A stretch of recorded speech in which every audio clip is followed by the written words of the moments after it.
আমি গ্যারান্টি দিয়ে বলতে পারি একবার না বারবার খাবে, এত টেস্টি আর মজার হয় এই পিঠাগুলি। তো হ্যালো এভরিওয়ান, সবাই কেমন আছো? আমি টুম্পা। আজকে তোমাদেরকে খুবই টেস্টি আর খুবই মজার খুবই হেলদি পিঠা তৈরি করে দেখাবো। একদম কম সময়ের মধ্যে সহজভাবে কিন্তু এই পিঠাগুলি তৈরি করে নেওয়া যায়। আর আমি সত্যি করে বলছি, একবার যদি বানিয়ে খাও বারবার কিন্তু বানিয়ে খাওয়ার ইচ্ছা হবে। এই পিঠাগুলি কিন্তু সত্যি অনেক টেস্টি আর মজার। তো আশা করছি আমার আজকের এই পিঠা রেসিপি সবারই খুব খুব বেশি ভালো লাগবে। তো যদি একটুও ভালো লেগে থাকে তাহলে বলছি প্লিজ প্লিজ একটা লাইক করে দিও আর আমার চ্যানেলটাকে সাবস্ক্রাইব করে দিও। একদমই সহজভাবে কম সময়ের মধ্যে নতুন ধরনের পিঠা রেসিপি আজকে আমি শেয়ার করেছি। তো চলো রেসিপিটা দেখে নাও। প্রথমে দেখো আমি একটা মিক্সিং বল নিয়েছি। মিক্সিং বলের মধ্যে আমি নিয়ে নিচ্ছি 200 গ্রাম সুজি। 10 টাকার সুজি হলেই কিন্তু দারুণ টেস্টি এই পিঠাগুলি তোমরা তৈরি করে নিতে পারবে। কোনো রকম চালের গুঁড়া বা কোনো রকম চাল ভিজিয়ে এই পিঠাগুলি তৈরি করতে হবে না। 10 টাকার সুজি দিয়ে কিন্তু দারুণ টেস্টি এই পিঠা তৈরি হয়ে যাবে। তারপর দেখো সুজির মধ্যে আমি 1 চামচ চিনি দিয়েছি, তারপর 1 চিমটি পরিমাণ দিয়েছি লবণ। এখন এই শুকনো উপকরণগুলি একটু মিশিয়ে নিতে হবে। শুকনো উপকরণগুলি একটু ভালো করে মিশিয়ে নেওয়ার পর আমি নিয়েছি আধা কাপ দুধ। এখানে আমি কুসুম গরম দুধ নিয়েছি। দুধটা হালকা গরম নিতে হবে, তাহলে কিন্তু পিঠাগুলি বেশি ভালো হবে। আর সুজিটাও কিন্তু খুবই তাড়াতাড়ি একদম নরম হয়ে ফুলে যাবে। তার জন্য কিন্তু অবশ্যই এখানে হালকা গরম দুধ নিতে হবে। দুধের পরিবর্তে তোমরা কিন্তু হালকা গরম জল দিয়েও পিঠাটা তৈরি করতে পারো, তবে দুধ দিয়ে তৈরি করলে টেস্ট বেশি ভালো হয়। তো দেখো হালকা গরম দুধ দিয়ে আমি সুজিটাকে ভালো করে গুলে নিয়েছি। এখন সুজিটা ফুলে নরম হয়ে যাওয়ার জন্য ঢাকনা দিয়ে রেস্টে রেখে দিতে হবে 5 থেকে 10 মিনিটের জন্য। আর ততক্ষণে বানিয়ে নেব আমি খুবই টেস্টি একটা পুরের জন্য এখানে দেখো গ্যাস ওভেনে কড়াই বসিয়ে আমি দিয়েছি 1 কাপ কুড়ানো নারকেল। তারপর ছোট একটা বাটি দিয়ে দিচ্ছি আমি 1 বাটি গুড় আমি ছোট করে কেটে নিয়েছি। এখন এই নারকেল আর গুড়টাকে ভালো করে মিশিয়ে নিতে হবে। গ্যাসের ফ্লেমটাকে মিডিয়াম থেকে একটু কমিয়ে তারপর একটু নাড়াচাড়া করে গুড় আর নারকেলটাকে ভালো করে মিশিয়ে একটা পুর তৈরি করে নিতে হবে। খুবই টেস্টি আর খুবই মজার পিঠা হয় এই পিঠাগুলি। তোমরা দেখার পর একবার অবশ্যই বানিয়ে খেয়ে দেখো। বাচ্চা থেকে বড় সবারই কিন্তু মন জয় করবে। এই পিঠাগুলি কিন্তু সত্যি অনেক টেস্টি পিঠা হয়। তো দেখো গুড়টা গলে যাওয়ার পর নারকেলের সাথে মিশে গেছে গুড়টা গলে। তারপর আমি দিয়েছি 2 থেকে 3 চামচের মতো গুঁড়া দুধ। গুঁড়া দুধটা অপশনাল, তোমরা চাইলে বাদ দিয়েও করতে পারো, তবে দিলে একটু টেস্ট বেশি ভালো হয়। তার জন্য এখানে আমি 2 থেকে 3 চামচের মতো গুঁড়া দুধ দিয়েছি। তোমাদের হাতের কাছে যদি থাকে তাহলে অবশ্যই কিন্তু গুঁড়া দুধটা দিও, তাহলে খেতে আরও বেশি ভালো হবে। গুঁড়া দুধটা দেওয়ার পর একটু সময় ভালো করে নাড়াচাড়া করে মিশিয়ে পুরটা রেডি করে নিয়েছি। এখন নামিয়ে নেব। তারপর এদিকে যে দুধের মধ্যে গুলে আমি সুজিটাকে রেস্টে রেখেছিলাম 10 মিনিটের মতো রেস্টে রেখেছি। দেখো সুজিটা কিন্তু দুধটা অনেকটাই টেনে নিয়েছে আর সুজিটা কিন্তু একদম ফুলে নরম হয়ে ফুলে গেছে। এখন এই সুজিটাকে নিয়ে নিতে হবে একটা মিক্সিং জারের মধ্যে। সুজিটাকে মিক্সিং জারের মধ্যে নিয়ে এটাকে একটু পেস্ট করে নিলে পিঠাগুলি বেশি ভালো হবে। একদম কেউ খেয়ে বুঝতেই পারবে না যে এইটা সুজি দিয়ে তৈরি, তার জন্য কিন্তু অবশ্যই একটু পেস্ট করে নিতে হবে। তো দেখো মিক্সিং জারের মধ্যে সুজিটা নিয়ে নেওয়ার পর আমি 2 চামচের মতো কুড়ানো নারকেল দিয়েছি, যাতে টেস্ট খুবই ভালো হয়। এটা নারকেলটা দেওয়া ছাড়াও তোমরা বানাতে পারো, তবে দিলে খেতে বেশি ভালো লাগে, তার জন্য আমি 2 চামচ নারকেল কুড়া দিয়েছি। দেওয়ার পর দেখো আমি পেস্ট করে নিয়েছি।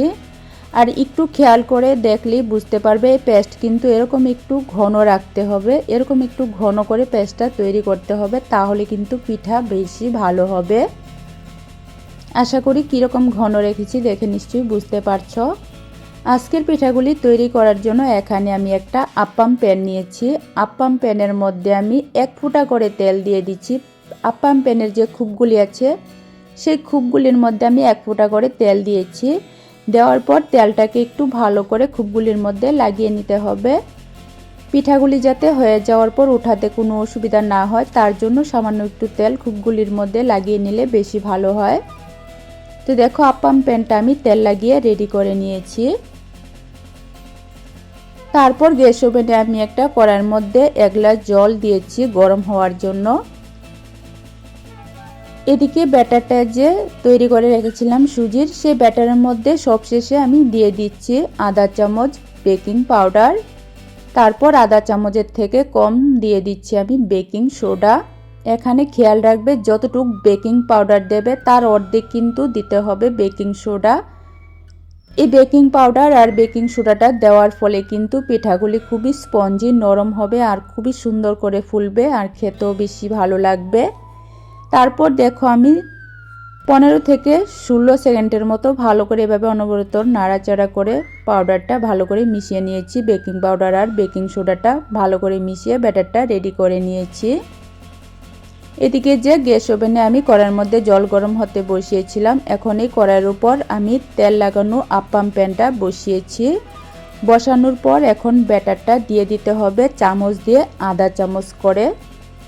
একটু মনোযোগ দিয়ে এই ভিডিওটা দেখলে যে কেউ কিন্তু একদম সহজভাবে কম সময়ের মধ্যে এই পিঠাটা তৈরি করে নিতে পারো। এই শীতে রিকোয়েস্ট রইল একবারের জন্য হলো আমার মতো করে এই পিঠাটা বানিয়ে খেয়ে দেখো। আমি গ্যারান্টি দিয়ে বলছি সবারই মন জয় করবে। এই পিঠাগুলি কিন্তু সত্যি অনেক টেস্টি আর অনেক মজার হয়। তো দেখো আপ্পাম প্যানের খুবগুলির মধ্যে আমি আধা চামচ করে ব্যাটারটা দিয়ে তারপর এখন যে পুরটা রেডি করে রেখেছিলাম নারকেল আর গুড় দিয়ে, পুরটাকে দেখো একটু এভাবে হাত দিয়ে গুল গুল করে মাঝখানে দিয়ে দিচ্ছি। এভাবে সবগুলি পিঠার মধ্যে মাঝখানে কিন্তু এভাবে নারকেল আর গুড়ের পুরটা দিয়ে দিতে হবে, তাহলে খেতে কিন্তু খুবই ভালো হবে। এই পুরটা দেওয়ার ফলে কিন্তু পিঠার স্বাদ দ্বিগুণ বেড়ে যায়।